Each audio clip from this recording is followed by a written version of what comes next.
So until now, we only use the bag of words of the text as input. And note that bag of words, they essentially only counts the frequency of each word in the vocabulary and ignores the word order and local context.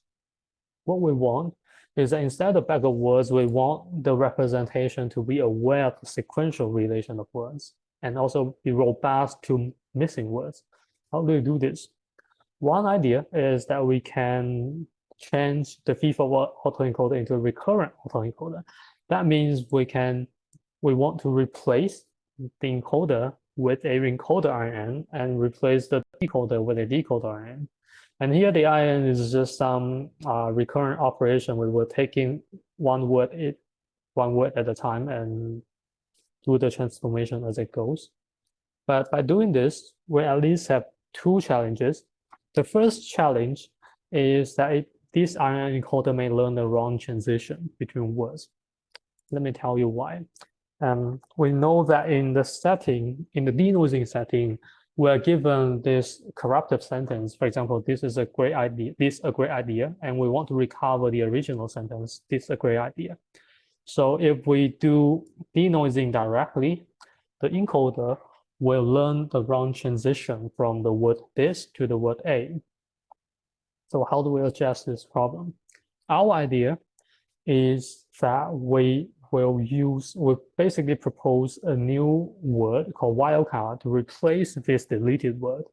And we also steer the model to learn the embedding and transformation corresponding to this wildcard word. And as a result, the model will learn the correct transition from the word this to the word wildcard and from the word wildcard to the word a. Now that we have addressed the first challenge, the second challenge is even more difficult because the challenge is that we want to pull a variable length sequence into a fixed length vector. For example, if we have a sentence of 4 words, thank you very much, then in the autoencoder, we're going to have to pull these 8 vectors into a fixed length vector. So, but imagine that if we have another sentence of length 3, then we will need to pull 6 vectors into one fixed vector. So basically, in the first case, we'll need a weight vector of length 8.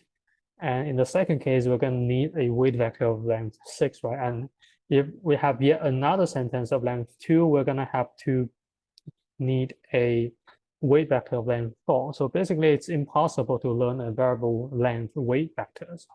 Of course, naively, we can always just sum up or just averages all the vectors. But different words are supposed to have different weights. So in the end, we'll still need to learn a variable length weight vector. So how do we do this? Our idea is to use the area of the beta distribution to define the weights. For example, if we're given the PDF of a beta distribution, and if we want to pull 8 vectors into one, we can just cut this PDF into 8 parts, and we'll use the area of each part as the weights for this vector. If we're given, for example, if we were given another sentence and we want to pull 6 vectors into one, we only need to cut this same PDF into 6 parts, and again, use the area of each part as the weight entries. So note that in this beta distribution, we have 2 hyperparameters A and B, and different configuration actually corresponds to different shapes of the weights.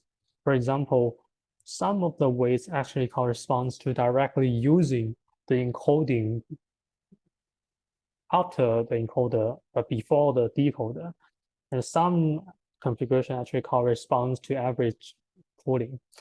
And not too surprisingly, the best performance happens when there's a compromise between them two. And interestingly, there's also a weight that corresponds to higher or larger weights at the beginning and in the end, although the performance is not so good. And this is the overall model. We have the green part as the deep component. This is a recurrent autoencoder with the beta pooling and and a wildcard denoising. And the blue part is a graphical component that handle these recommendation, model the conditional dependency between users, items, and ratings. This is the result of the previous version, the non-recurrent version, and this is accuracy of the current version. We can see that it actually has a significant performance improvement. And this is the MAP, where we can see similar results. And besides quantitative analysis, of course, we also have a case study where we have the user one reading one of the article, and we will ask the current method and the previous method to recommend 10 articles for this user.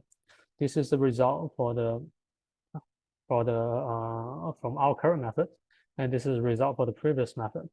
We can see that the current version performs significantly better. If we zoom into the recommendation from the previous method, we can see that although this given article is about user profiling and information retrieval, the recommended article is actually spanning bioinformatics, computer vision, and programming language, and none of them is correct. Why would this happen? As it turns out, the previous method recommend this article because the word profile appear in both articles. But if we look at the local context around the word profile, we can see that one of them is actually user profiling and the other is genetic profiling in the bioinformatics domain. So these are actually very different articles. And we actually observe similar phenomenon for the computer vision paper and the programming language paper. And our model, the current version, can avoid this by using the sequential information among the words. So until now, we have proposed the first end-to-end recommender system that combines the deep learning and graphical models. We can learn robust representations that deals with sequential text and missing words, and we can improve the performance over the state of the art.